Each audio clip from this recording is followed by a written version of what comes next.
Olá, estamos aqui de novo mais um programa TV Secor, o canal do comerciário. Vamos estar aqui hoje com convidados importantes, você que pega ônibus aí, ele foi um mentor do bilhete único. Nós estamos aqui hoje com o deputado federal Carlos Zaratini. Carlos Zaratini, bom dia, obrigado por ter vindo aqui no programa TV Secor. Bom dia, Edson, prazer para nós poder atender aqui vocês e estar presente aqui para falar de toda a conjuntura nacional, né, que é cada vez mais difícil, né? Obrigado aí, o Carlos Zaratini, por ter reservado um tempo na sua agenda para estar aqui conosco, comerciário e comerciária aqui de Osasco e região, e também acompanha hoje no TV Secor uma participação especial do nosso secretário-geral dos sindicatos comerciários, Luciano Leite. Bom dia, Luciano, bem-vindo. Bom dia, Edson, bom dia, Zaratini, é um prazer, um privilégio estar com vocês aqui, né? O comerciário que já está nos ouvindo, está nos assistindo, acompanhando aí pelas redes sociais também. Eu pedir que você fique bastante atento, que hoje a gente vai trabalhar muitas informações que são relevantes, né, para a tua família, para o teu local de trabalho. Então, esse ano é um ano muito importante, né, de muitas mudanças e muita coisa acontecendo. Então, é importante a gente estar ligado e antenado aí, né, nessas informações que o Zaratini vem trazer para nós aqui, diretamente das câmaras dos deputados federais. Ok, então, Zaratini, nós estamos aqui, é um bate-papo, né? O comerciário já está acostumado com esse programa.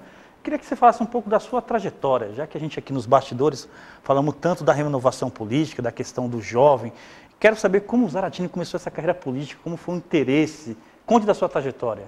Bom, a trajetória nossa já é bastante longa, né? A gente participou muito do movimento social, né? Primeiro atuando no movimento secundarista, lá quando era muito jovem, né? Depois me tornei gráfico, né? Trabalhei em várias empresas grandes aí do setor gráfico, a Folha de São Paulo, a Abril, a Imprensa Oficial do Estado. E naquela época, nos anos 70, final dos anos 70, a gente teve um grande movimento sindical muito forte, né, liderado pelo Lula, então nos sindicatos metalúrgicos de São Bernardo, e uma grande onda de greves e renovação sindical em todo o país, né? E logo depois, alguns anos depois, foi fundada a CUT, e foi fundada as outras centrais sindicais. Então nós tivemos aquela participação. Depois eu fui trabalhar no metrô e fiquei secretário-geral do sindicato por 2 gestões. E aí o pessoal do metrô me lançou como candidato a vereador de São Paulo, né? E nós tivemos uma oportunidade então de estar participando da Câmara dos Vereadores, e onde a gente apresentou esse projeto do bilhete único que você citou, foi aprovado pela Câmara, e o Paulo Maluf, que era o prefeito na época, vetou, né? Eu achei depois, mais tarde, eu fiquei achando, foi até bom, porque depois no governo da Marta, né, que a Marta me convidou para ser secretário de transporte, nós pudemos implementar o bilhete único e foi o maior sucesso da história do transporte de São Paulo. E aí depois do governo da Marta eu fui deputado estadual também, né, e depois no governo da Marta fui candidato a federal, né, e estou já no 3º mandato. É isso daí, você que nos acompanha, né, o bilhete único, eu sei que está fora da pauta aqui, mas o bilhete único, Zaratini, hoje você tem uma noção, porque foi feita tanta alteração, e a gente escuta muito comerciário que trabalha, e também na questão de São Paulo, de se locomover, que foi prejudicado alguns itens do bilhete único. Aquela maneira que foi implementada na época do governo Marta e hoje, mudou muito, teve muita alteração para beneficiar alguém, sei lá, alguma coisa? Não, na verdade, tanto no governo do Serra, quando ele foi prefeito, como agora com o Dória, né, eles procuraram reduzir o alcance do bilhete único. Porque a nossa ideia era o quê? Que a pessoa, durante 2 horas, ela poderia usar quantos meios de transporte ela quisesse, né? No começo nós iniciamos com os ônibus, aí nós fizemos muita pressão no governo do estado, acabou incorporando o metrô e o trem, né? Mas depois começaram a cortar, não poderia mais ser quantas viagens quisesse, teria que ser no máximo 4, né? Não poderia ir e voltar. Aí agora reduziu também, tirou aí o passe escolar, né? Então são reduções que eles vão fazendo para tentar limitar o bilhete único. Mas fundamentalmente a ideia, ela continua de pé, continua funcionando. É por isso que eu digo para você, telespectador, a importância de ter pessoas que defendam a gente nas esferas de governo, né? Então, você vê que o bilhete único que saiu do papel, né, e até hoje beneficia muita gente, foi uma ideia gerada na época do governo Marta, e está aqui o nosso Carlos Zaratini, que foi um cara idealizador que colocou em processo. Luciano, na questão do transporte, a gente tem muito no sindicato a questão do trabalhador, né? A gente agora recebeu a questão do tarifa solidária, a gente ficou sabendo aí. E essa questão não influencia muito o trabalhador, porque as empresas, na verdade, elas reduzem custo. Quando o governo mexe na questão do transporte e faz esse tipo de ajuste para beneficiar não a questão do trabalhador, prejudica o empresário. E o empresário normalmente quer descontar no trabalhador. Não fica um paradoxal? O governo tem que ajudar o trabalhador, mas prejudica. O empresário vem descontar no trabalhador. Sempre o trabalhador perde. Na verdade, assim, nós temos vários atores envolvidos. De um lado, a MTU, que é a Empresa Municipal de Transporte Urbano, que é uma empresa mas, que, na verdade, a função dela é obter lucro, né? Então, ela não abre mão das suas receitas e hoje, por exemplo, a MTU praticamente está partidarizada também, né? Eles têm um papel na sociedade que é bem definido, né? Vamos dizer assim. Num segundo momento, você tem o setor empresarial, né? Que ele quer a todo custo transferir os seus custos, na verdade, para o próprio trabalhador em si e achatar o poder aquisitivo do trabalhador. Então, quando você fala sobre esse bilhete solidário, qual que é a experiência real que nós temos, por exemplo? Uma empresa como o Carrefour, que já tem mais de 3 mil trabalhadores na região, eles descontam 6% do salário, né, do trabalhador a título de desconto para Vale Transporte. Se o trabalhador não utiliza todo o valor que foi depositado, no segundo mês, a empresa vai apenas repor o que foi depositado. Então, por exemplo, se ele gasta 120 e naquele mês ele só gastou 20, no próximo mês ele vai ter uma reposição apenas de R$20. E o desconto que foi feito dos 6% sobre o salário continua o mesmo. Então, quais são os casos que nós estamos vendo, Zaratini, que são os grandes desvios, né? O cara paga sem receber, né? O cara paga sem receber. Ele foi lá, descontou R$60 no primeiro mês e ele recebeu 120. Então, era vantajoso para o trabalhador receber. No segundo mês, ele descontou R$100, ele pagou 60, mas só recebeu 20. Então, quer dizer, essa lógica é uma lógica que não foi explicada em lugar nenhum. Isso está fora da lei do Vale Transporte, né? A lei do Vale Transporte é uma lei federal, né? Precisaria até, acho que poderiam os sindicatos aqui examinar juridicamente isso, porque a lei do Vale Transporte ela não tem essa coisa de quanto você gastou, quanto não gastou. Ele tem que repassar o valor, né?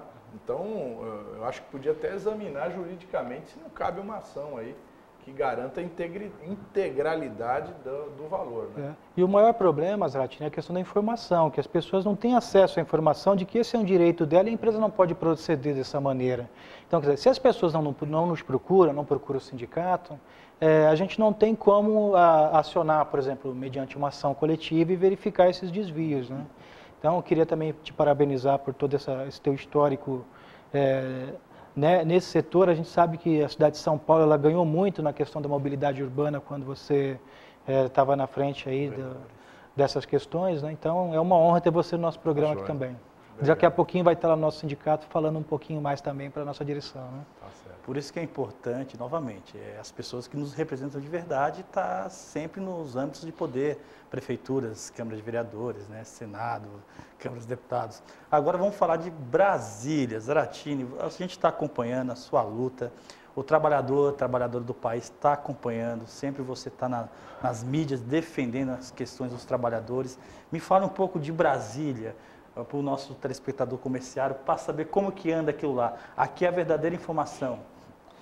Olha, nós já estamos entrando agora na fase pré-eleitoral, né? Quer dizer, já vamos começar, na prática tudo já começou a se movimentar em torno das eleições.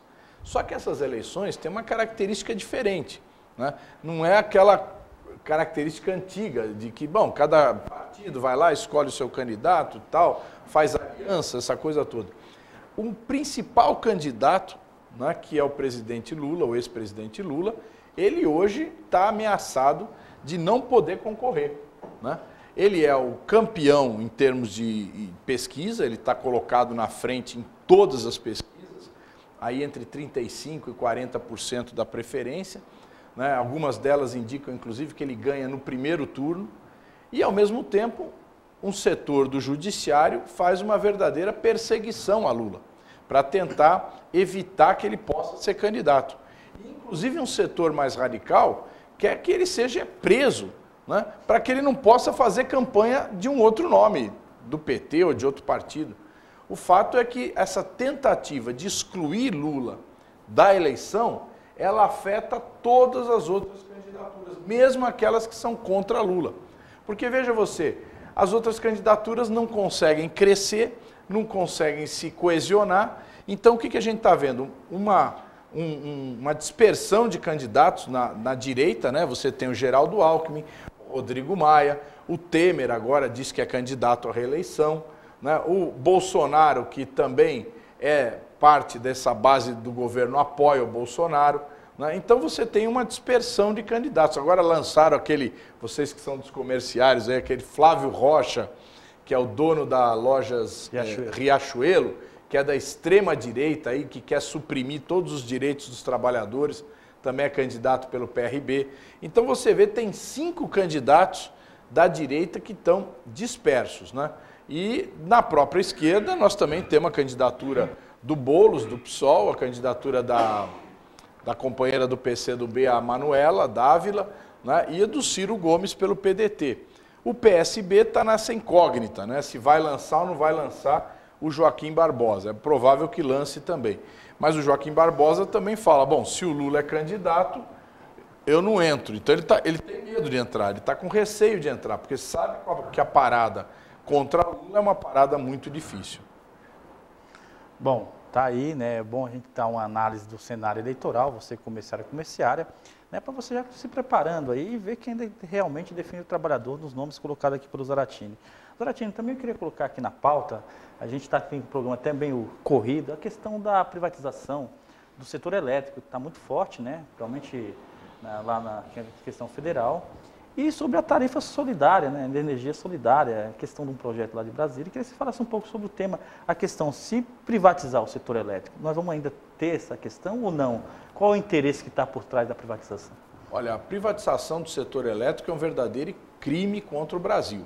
Né? Um crime porque eles querem entregar para o capital internacional, que é o único que pode comprar a Eletrobras, ou são os chineses, ou são os americanos, eles querem vender as geradoras brasileiras, geradoras de energia elétrica, como, por exemplo, a Belo Monte, Santo Antônio, Giral, Furnas, que é um conjunto de centrais elétricas que estão ali no sul de Minas Gerais, a Chesf, que é um conjunto de centrais elétricas que atende o Nordeste, né? E aí tem grandes complicações, como, por exemplo, Angra 1 e Angra 2, que são usinas nucleares, e Itaipu, que é uma usina binacional, né? Que é a maior usina brasileira até hoje, e binacional porque o Paraguai também tem 50% de Itaipu. Bom, o problema é o seguinte, para fazer essa venda, só interessa ao capital internacional se houver uma coisa que tecnicamente se chama descotização. Ninguém sabe o que é isso aqui, a maioria do público não sabe, mas eu vou tentar explicar. A energia no Brasil, ela é vendida previamente, é feito leilões. Então, a Dilma que instituiu isso lá atrás, quando ela era ministra de Minas e Energia. Então é feito um leilão, olha, tem tanto de energia que vai ser gerado nos próximos 5 anos. Então essa energia é leiloada, certo? E aí as empresas distribuidoras de energia compram essa energia. E essa energia está comprada já por alguns anos aí para frente. O que acontece? O preço dessa energia é muito barato, né? É um preço, lógico, o consumidor paga caro, mas o preço que a distribuidora compra é relativamente barato. Então, o que as multinacionais querem? Que essas cotas de energia que já foram vendidas sejam descotizadas, ou seja, esses contratos sejam rasgados, né? E o primeiro ponto que está se tentando fazer para vender a Eletrobras é autorizar o governo a rasgar esses contratos. O que significa isso? Que essas empresas multinacionais comprando a Eletrobras, elas vão realizar novos leilões com preço mínimo mais alto. O preço vai ser maior, Edson. Então o que vai acontecer, Luciano? Nós vamos ter um aumento que já se fala de 15% a 20% no custo da energia. Por quê? Porque vai sair da geradora, lá das usinas, mais alto do que está hoje. Então, além da gente entregar a nossa infraestrutura, que foi construída pelo sangue, suor e lágrima do povo brasileiro, né? Que, na nossa modesta opinião, vale coisa de 200 bilhões de reais. Eles querem vender por 12, certo? Além disso, ainda querem aumentar, e ainda vai aumentar o preço da energia. Por isso a nossa luta é contrária a esse modelo. Zaratini, você viu, telespectador, que o negócio está pegando fogo. O programa TV Secor vai fazer um intervalo, daqui a pouco nós voltamos com mais Carlos Zaratini e mais Luciano Leite.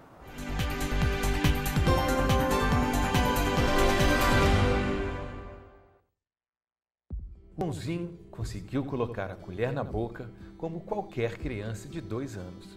A Aninha conseguiu pentear seu próprio cabelo como qualquer criança de 4 anos. Crianças com deficiências múltiplas podem ser crianças pela vida toda e vão precisar de cuidados para sempre.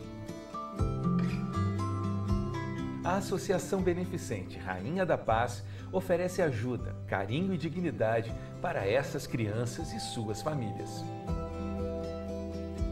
Todos os dias, elas são recebidas por funcionários e voluntários. São alimentadas e fazem diversos tratamentos e atividades.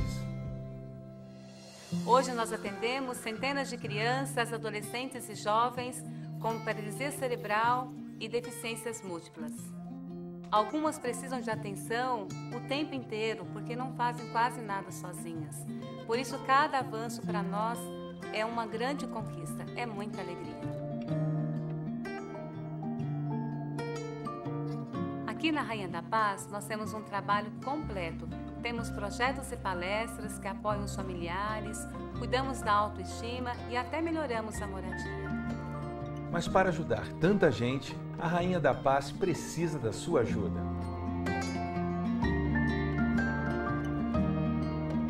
Acesse www.abcrainhadapaz.org.br, conheça melhor o nosso trabalho e faça uma doação.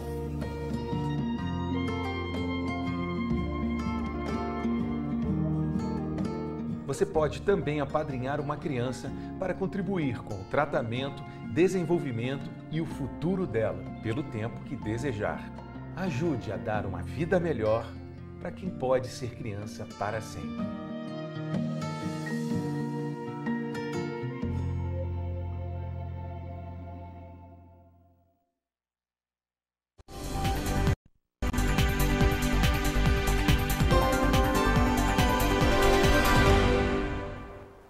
Estamos de volta com o programa TV Secor.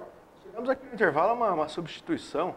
O nosso companheiro Edson Bertoldo, que iniciou muito bem aqui o programa, já sei agora a quem pedir socorro quando precisar de substituto, né, Luciano? Fez uma pausa aqui para a gente tocar a partir de agora. Quero agradecer aqui a presença do Zaratini, que terminou o primeiro bloco falando aqui a respeito da privatização da Eletrobras.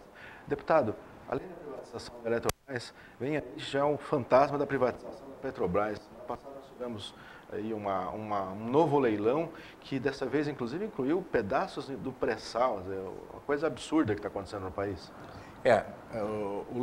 O que aconteceu? O governo do Temer, a primeira coisa que ele quis aprovar não foi a reforma trabalhista nem a reforma da Previdência. A primeira coisa que ele quis aprovar e aprovou foi permitir a entrada das multinacionais na exploração do pré-sal, né? E isso, as pessoas às vezes não estão bem informadas, mas o petróleo que nós temos no Brasil, o que já foi descoberto, ele dá para a gente viver mais 50 anos, né, tranquilamente, com autonomia. Isso só do que já foi descoberto. Tem muita área a ser pesquisada. Mas bem, as multinacionais, o interesse delas é explorar esse petróleo em 25, 30 anos. Eles querem aumentar a rapidez da exploração e mandar para fora esse petróleo sem nenhum benefício para o povo brasileiro. E essa é a nossa maior riqueza. O petróleo é a principal fonte de energia no mundo e vai continuar sendo por muitos e muitos anos. Essa ideia do carro elétrico, essa coisa toda, ainda vai demorar muito tempo para ser um preço barato para que as pessoas possam comprar carro elétrico. Então nós vamos ainda ter muito tempo, décadas e décadas, do petróleo como principal fonte de energia. E na área industrial, não existe um processo industrial onde você não tem um derivado do petróleo. Olha, plástico. É só você olhar o que tem de plástico na tua vida, né? Até colher hoje é de plástico, né? A cadeira, o automóvel, 80% do automóvel é plástico, né? Roupa, você fala, bom, a roupa não tem, é tecido. Tem, é nylon, né? Nylon, polietileno, poliestileno. Elastano, né? Agora. Elastano, tudo isso é derivado de petróleo. Portanto, o petróleo é a principal matéria-prima do mundo, nós somos ricos em petróleo e é por isso que as multinacionais querem botar as mãos nesse petróleo, evitar que o Brasil tenha autonomia. E nós vamos ter que lutar ainda muito para reverter, né, essa lei que foi aprovada e a gente garantir a Petrobras como principal exploradora do petróleo no Brasil. Agora, o senhor falou de uma luta que nós vamos ter que empreender para reverter. Temos que reverter muitas coisas aí do que o governo Temer trouxe de presente para o trabalhador, né? Nós temos a reforma trabalhista, a terceirização, agora aí os riscos de privatização da Eletrobras, privatização da Petrobras. Como é que o senhor enxerga aí o futuro próximo? O que o trabalhador pode fazer para lutar contra esse estado de coisas? Olha, o nosso objetivo é revogar todas essas medidas que foram adotadas, principalmente essas três, a questão do petróleo, a questão da legislação trabalhista, que é uma legislação que jogou o trabalhador na lona, né? Agora, ontem mesmo saiu uma matéria nos jornais mostrando que os trabalhadores estão deixando de recorrer à Justiça do Trabalho porque eles têm que pagar as custas do processo caso percam o processo. Então, já caiu pela metade o número de ações trabalhistas e o trabalhador deixa de buscar aqueles direitos que deveria estar buscando também, porque são de mais difícil comprovação, né? Então, isso é uma perda grande para o trabalhador. E, principalmente, a emenda constitucional que limitou os gastos do governo, né? Que é uma emenda que não permite que o governo faça nenhum investimento mais em universidades públicas, em hospitais públicos, porque o governo está proibido de aumentar gastos durante 30 anos na história desse país. Então, durante 20 anos, de 2017 até 2037, o governo não pode aumentar gastos, né, além do que aquilo que ele gastou em 2017. Então, é um congelamento do gasto governamental, independente do aumento de receita. Então, pode aumentar a receita, mas ela não poderá ser gasta. Esse dinheiro vai ter que ir para pagar os juros da dívida do governo com os bancos. Luciano, é interessante que foi vendida a reforma trabalhista como um mecanismo para aumentar emprego e o que a gente está vendo no dia a dia, nas estatísticas, né, de todos os institutos, é o contrário. O desemprego continua alto e o que está acontecendo de fato é a precarização do trabalho do trabalhador, né? Sim, na verdade, assim, no nosso segmento do comércio, a maioria das empresas elas têm sido um pouco conservadoras ainda na implementação da nova legislação trabalhista. Nós vamos ter mesmo uma percepção maior disso após a nossa data base, que é setembro. Então, esse mês aqui, nós começamos já a campanha salarial e várias questões que elas ainda fazem parte da nossa convenção coletiva, que elas dão uma salvaguarda para o trabalhador, por conta do acordado ser, hoje, de fato, ter que ser respeitado pelas empresas. Então, a reforma ela pegou a nossa convenção no meio. Tanto é que o setor patronal de supermercados, por exemplo, queria fechar um acordo só por 6 meses. Já teria acabado agora em fevereiro e iam se implementar várias questões que flexibilizariam a jornada. Com isso, o que acontece? É notório que vão ser dispensados vários trabalhadores, né? E vai haver subcontratações para as mesmas funções e tarefas. Então, nós já estamos preparando uma campanha salarial esse ano, Jefferson e Zaratini, que ela vai ter um olhar também para a manutenção de direitos. Então, nós fazemos essa frente aqui com um slogan, direito não se reduz, se amplia. Vamos continuar fazendo a resistência para manter os direitos e as garantias sociais que já foram adquiridas há tanto tempo e também dando um suporte para as candidaturas como a sua, que tem essa função de garantir os direitos históricos da população como um todo. Então, ouvindo a fala do Zaratini um pouco, Jefferson, o que a gente percebe? Que a história ela se repete, né? capital internacional vem para o Brasil, quer a nossa matéria-prima, quer os nossos bens naturais, quer os nossos recursos hídricos, quer os nossos recursos elétricos, etc. E, em contrapartida, também querem que a gente forneça mão de obra barata. Então, do ponto de vista social, isso é uma coisa muito cruel. E quando você junta isso ainda com uma política de esquerda para o Estado de São Paulo, que não se efetivou ao longo dos anos, e todo o investimento da direita para retirar direitos dos trabalhadores, então nós estamos, você disse que o trabalhador está na lona, nós já estamos aí perdendo a vários assaltos aqui no Estado de São Paulo. Então a gente precisa ter uma reação rápida nesse sentido aqui para o Estado de São Paulo também. E eu queria que você falasse um pouquinho sobre isso. Quais são as perspectivas que a gente tem para um cenário novo? Porque hoje, por exemplo, com o advento da candidatura do governador do Estado, pode ser que se abra uma lacuna e finalmente a gente consiga fazer uma transição de poderes aqui no Estado, o que para os trabalhadores seria já uma luz no fim do túnel, né? Exato. A gente está hoje com um governo aí do Geraldo Alckmin, que vai se encerrar agora, dia 7 de abril, ele deve sair para concorrer a presidente da República, e o Geraldo Alckmin e o PSDB estão no governo há mais de 20 anos, 24 anos eles vão completar. E nesse período todo, a gente não viu nenhum tipo de política social que beneficiasse em larga escala os trabalhadores. O Lula, em poucos anos, fez o Bolsa Família, fez o Minha Casa Minha Vida, fez a tarifa social de energia elétrica, que é um projeto nosso, fez escolas técnicas e universidades públicas em todo o país. Então foi um governo que em pouco tempo ele fez com que o Brasil tivesse uma melhoria de qualidade de vida para os seus habitantes. E aqui em São Paulo não. Aqui em São Paulo o CDHU é uma empresa que foi constituída há mais de 30 anos e não consegue nem arranhar o problema da habitação popular. Então nós precisamos ter uma renovação de fato. Pela primeira vez nós estamos vendo uma divisão na base dos tucanos, porque vai sair candidato Márcio França, que vai assumir como governador, porque ele é o vice hoje, vai ter o João Dória, que é prefeito de São Paulo, que disse que era João Trabalhador, e logo que o trabalho começou a apertar, ele pediu demissão do cargo para concorrer para outro. Prometeu ficar até o final do mandato. Disse que ia ficar 4 anos e já deu chapéu. E tem o Paulo Scaff, que é o presidente da Fiesp, que está mais uma vez usando toda a estrutura da Fiesp, dinheiro público, pesado através do Senai, para fazer campanha eleitoral. Então, a base do governo está dividida. E nós temos uma oposição com a candidatura do Luiz Marinho, que eu acho que tem grandes chances de crescer nesse vácuo aí e mostrar uma outra perspectiva de governo para o povo de São Paulo. De usar essa grande máquina pública que é o Estado. Nós temos 3 universidades. Essas universidades têm que funcionar para o povo. Nós temos o CDHU, tem que funcionar, nós temos a MTU, a CPTM, o metrô, que tem que propiciar um transporte de melhor qualidade. Então, toda essa estrutura que existe no Estado de São Paulo, ela tem que ser colocada à disposição da maioria do povo brasileiro.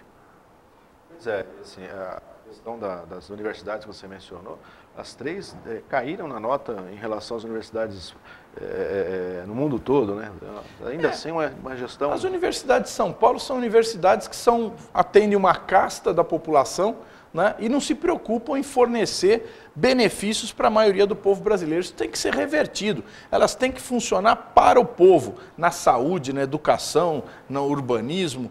Elas têm que desenvolver ideias para melhorar a vida do povo brasileiro.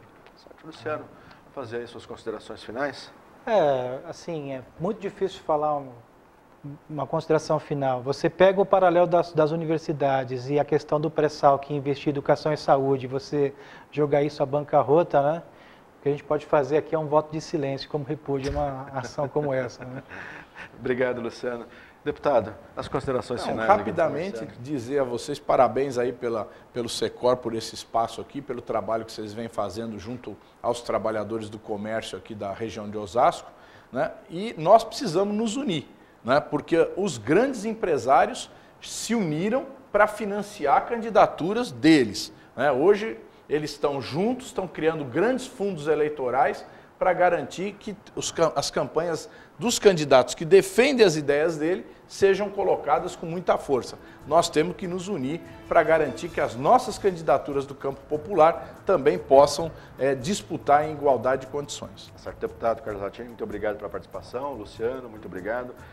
E vocês, espectadores do TV Secor, já sabem, não fique só. Fique sócio, confira no site do seu sindicato www.secor.org.br os benefícios e vantagens de ser um associado. E eu aguardo você na próxima semana. Até lá!